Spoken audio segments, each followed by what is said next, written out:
નમસ્તે વિદ્યાર્થી મિત્રો, હું વાજાનીથી મારી યુટ્યુબ ચેનલ નિધિ સ્ટડી પોઈન્ટમાં આપ સર્વે વિદ્યાર્થી મિત્રોનું ફરી એક વખત હાર્દિક સ્વાગત કરું છું।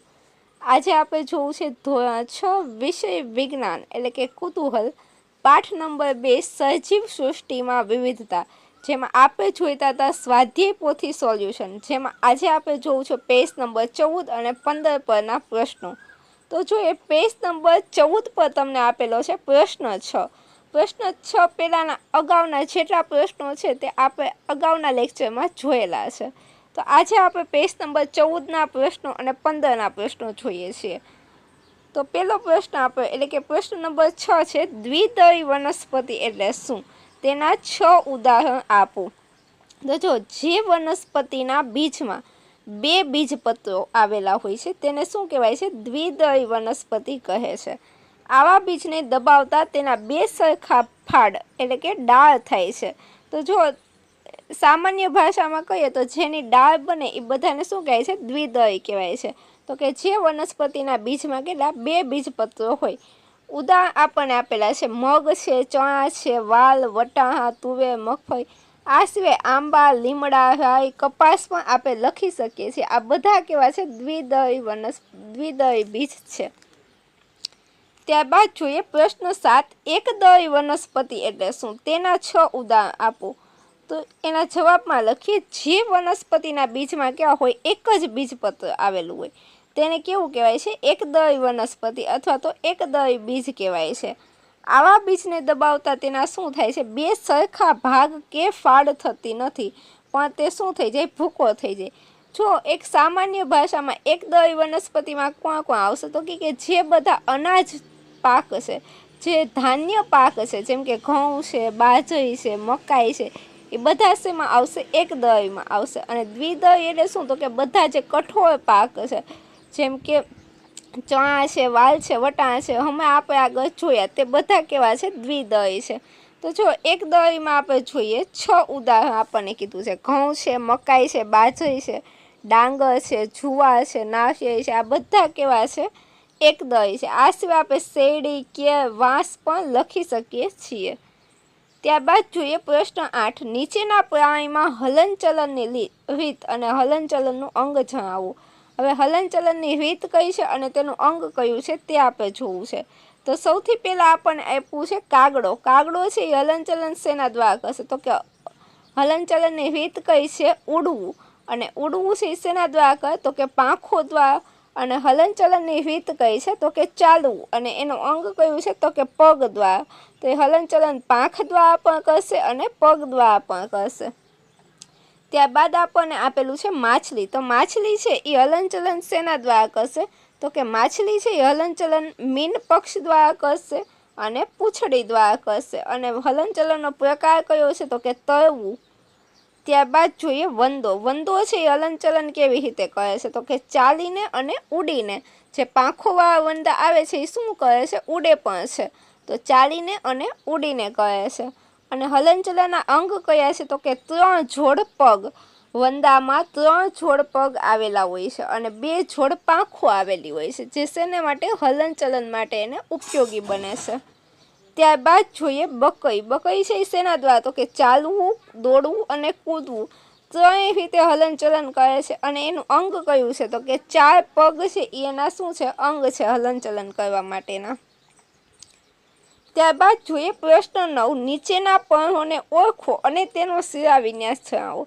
હવે જો સ્વાધ્યાય પોથીમાં તમને પ્રશ્ન 9માં 2 પર્ણો દેખાડેલા છે। અહીંયા મેં એની ઇમેજ મૂકેલી નથી, પણ તમને સ્વાધ્યાય પોથીમાં પર્ણો છે એ આપેલા જ છે, તેથી મેં અહીંયા ઇમેજ મૂકેલી નથી। તેનું હલનચલન તેનો માત્ર જવાબ જ અહીંયા મેં લખેલો છે। તો જો પર્ણોને ઓળખો અને તેનો શિરાવિન્યાસ જણાવો। જો તમને જે આકૃતિ 1 આપેલી છે એ શેની છે? તો કે આકૃતિ 1 છે એ તમને પીપળાના પાનની આપેલી છે। અહીંયા લીમડો છે એ આપણે કાઢી નાખીએ છીએ। તમને જે આકૃતિ આપેલી છે એ શેની છે? પીપળાના પાનની છે। અને તેમાં કેવો? તો કે જાલાકાર શિરાવિન્યાસ જોવા મળે છે। શિરાઓની રચના કેવી છે? ઝાડ જેવી રચના છે, એટલે કે જાલાકાર શિરાવિન્યાસ છે। તો જો આપણને પેલું છે એ શેનું બતાવેલું છે? તો કે પીપળાનું પાન, અને તેમાં કયો? જાલાકાર શિરાવિન્યાસ આપણને દેખાય છે। ત્યારબાદ જોઈએ આકૃતિ બી છે। આકૃતિ બીમાં તમને શું બતાવેલું છે તો કે આકૃતિ બીમાં તમને કેળનું પર્ણ દેખાડેલું છે અને જેમાં શું છે તો કે સમાંતર શિરાવિન્યાસ જોવા મળે છે। શિરાઓ એકબીજાને કેવી છે સમાંતર ગોઠવાયેલી છે। ત્યારબાદ જોઈએ પ્રશ્ન 10 નિવાસસ્થાનના જુદા જુદા પ્રકાર જણાવો। નિવાસસ્થાનના પ્રકાર। નિવાસસ્થાન પહેલાં તો કોને કહેવાય છે તો કે નિવાસસ્થાન એટલે કે કોઈ પણ સજીવ જ્યાં રહીને પોતાનું જીવન જીવતો હોય તેને શું કહેવાય છે તેનું નિવાસસ્થાન કહેવાય છે। હવે આપણને પ્રશ્નમાં પૂછ્યું છે નિવાસસ્થાનના જુદા જુદા પ્રકાર જણાવો। તો નિવાસસ્થાનના કેટલા મુખ્ય બે પ્રકાર છે। એક તો છે ભૂનિવાસસ્થાન એટલે કે જમીન પરના, તો કે જંગલ છે, ઘાસના મેદાન છે, રણ પ્રદેશ છે, પર્વતીય વિસ્તાર છે, આ બધા કેવા કહેવાય છે ભૂનિવાસસ્થાન એટલે કે જમીન પરના નિવાસસ્થાન કહેવાય છે। અને બીજો પ્રકાર છે જલીય નિવાસસ્થાન। જલીય નિવાસસ્થાન એટલે કેવા તો કે પાણીમાંના નિવાસસ્થાન છે। દાખલા તરીકે સમુદ્ર છે, નદી છે, તળાવ છે, સરોવર છે, દલદલયુક્ત વિસ્તાર છે, આ બધા જ કેવા છે તો કે જલીય નિવાસસ્થાન એટલે કે પાણીમાંના નિવાસસ્થાન છે। ત્યારબાદ જોઈએ પ્રશ્ન નંબર 11। અહીં બે પ્રકારના બીજ આપેલા છે। જો તમે સ્વાધ્યાય પોથીમાં જોશો એટલે તમને બે પ્રકારના બીજ છે એ આકૃતિમાં પ્રશ્ન 11માં તમને આપેલા છે। અહીંયા મેં ઇમેજ લીધેલી નથી કારણ કે તમને સ્વાધ્યાય પોથીમાં ઇમેજ આપેલી છે એના માટે। આ બીજ જે વનસ્પતિના છે તેના મૂળ અને પર્ણના શિરાવિન્યાસ વચ્ચે તમને શું તફાવત જોવા મળે છે। જો બે પ્રકારના બીજ આપેલા છે અને આ બંને બીજ છે તે જે વનસ્પતિના છે તેના મૂળ અને પર્ણના શિરાવિન્યાસ વચ્ચે તમને શું તફાવત જોવા મળે છે તે આપણે લખવાનું છે। તો જો પેલું જે છે તમને આકૃતિ 1 આપેલી છે એ શેના માટે શેની આપેલી છે। આકૃતિ 1માં તમને ઘઉં દેખાડેલા છે અને ઘઉં છે એ કેવા બીજ ધરાવે છે તો કે એક દળ છે। અને આકૃતિ બી છે એ શું છે રાજમા છે જે કેવી છે દ્વિદળી વનસ્પતિ છે। જો એનો તફાવત શું છે તો કે ઘઉં એ માટે શું છે તો કે એનું મૂળ કેવું હોય, ઘઉંનું મૂળ હંમેશા કેવું હોય તંતુમય હોય। એક દળી બીજ હોય તેના મૂળ હંમેશા કેવા હોય તંતુમય હોય અને તેના પર્ણમાં કયો તો કે તેના પર્ણમાં સમાંતર શિરાવિન્યાસ આપણને જોવા મળે છે। તેવી રીતે આકૃતિ બી શેની છે તો કે રાજમાની છે અને આકૃતિ બી છે હંમેશા એ દ્વિદળી બીજ છે રાજમા એ। તો જ્યારે બીજ દ્વિદળી હોય તો તેના મૂળ હંમેશા કેવા હોય સોટીમય મૂળ હોય અને તેના પર્ણમાં હંમેશા આપણને કયો જાલાકાર શિરાવિન્યાસ જોવા મળશે।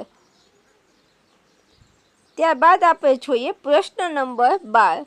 પ્રશ્ન 12માં આપણને શું આપેલું છે કોષ્ટકમાં આપેલી માહિતીના આધારે દરેક જૂથ માટે વનસ્પતિના ઉદાહરણ શોધો। કોષ્ટકમાં આપણને માહિતી આપેલી છે એના આધારે જૂથ માટે વનસ્પતિના ઉદાહરણ આપણે શોધવાના છે। તો જો તમને જૂથ એ કરીને આપેલું છે એમાં તમને શું આપેલું છે બીજનો પ્રકાર દ્વિદળી અને મૂળનો પ્રકાર। જો આ તમને સ્વાધ્યાય પોથીમાં લખેલું આપેલું છે। આ જે ઉદાહરણ છે એ તમને લખીને આપેલા નથી, એ આપણે સ્વાધ્યાય પોથીમાં લખવાના છે। તો જૂથ એ આપેલું છે બીજનો પ્રકાર કેવો છે દ્વિદળી છે અને મૂળનો પ્રકાર કેવો છે સોટી મૂળ છે। તો એના ઉદાહરણમાં કઈ આવશે જેમ કે મગ આવશે, ચણા આવશે, આંબો આવશે, કપાસ આવશે, લીમડો આવશે। આવા ઘણા ઉદાહરણ આ સિવાયના પણ આપણે લખી શકીએ છીએ। તેવી રીતે આપણને શું આપેલું છે તો કે બી આપેલું છે એકદળી વનસ્પતિ અને તેમાં મૂળ કેવા છે તંતુમય મૂળ છે। તો એના ઉદાહરણમાં આપણે શું લખી શકીએ તો કે ઘઉં છે, મકાઈ છે, બાજરી છે, કેળ છે, આવા ઘણા બધા એક્ઝામ્પલ આપણે લખી શકીએ છીએ। શેરડી છે। તેવી રીતે જો નીચે તમને પ્રશ્ન એ કરીને આપ્યો છે કે એ જૂથની વનસ્પતિમાં બીજી કઈ સમાનતા છે। તો જવાબમાં આપણે લખીએ કે જૂથ એની વનસ્પતિઓ કેવી છે દ્વિદળી છે, તેથી તેના પર્ણમાં કેવો જાલાકાર શિરાવિન્યાસ એટલે કે સમાન રીતે જોવા મળે છે અને તેના પ્રકાંડ મજબૂત અને શાખાઓ વાળા હોય છે। તેવી રીતે આપણે એક બીજું પણ લખી શકીએ કે જેનો શિરાવિન્યાસ કેવો હોય જાલાકાર હોય, તેમાં આપણને મૂળ કેવા જોવા મળશે તો કે તેમાં આપણને સોટીમય મૂળ જોવા મળશે।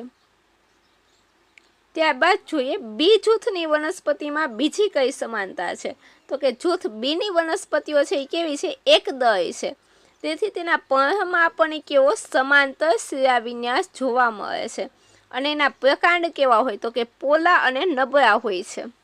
આ સિવાય આપણે લખી શકીએ કે એ વનસ્પતિઓ છે જે બી જૂથની વનસ્પતિ એમાં સમાંતર શિરાવિન્યાસ છે, માટે એના મૂળ કેવા હશે તો કે તંતુમય મૂળ જોવા મળશે.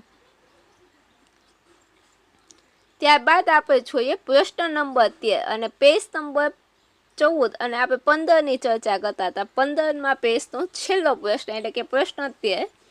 આ પ્રકરણમાં ચર્ચા કર્યા સિવાયના અન્ય કોઈ લક્ષણોને આધારે નીચેના પ્રાણીને બે જૂથમાં વિભાજિત કરો. આપણને ઘણા બધા પ્રાણી આપેલા છે અને આપણે શું કરવાનું છે તો કે પ્રકરણમાં આપણે જેની ચર્ચા નથી કરી એવા કોઈ ટોપિકને લઈ અને આપણે આને વિભાજિત કરવાના છે. તો કેવાના આધારે જો વિભાજનનો આધાર શું હોય તો કે પાંખવા એટલે કે ઉડી શકે તેવા અને પાંખ વગરના એટલે કે જમીન અને પાણી પર થાય એવા લક્ષણને આધારે આપણે વિભાજન કરી શકીએ છીએ.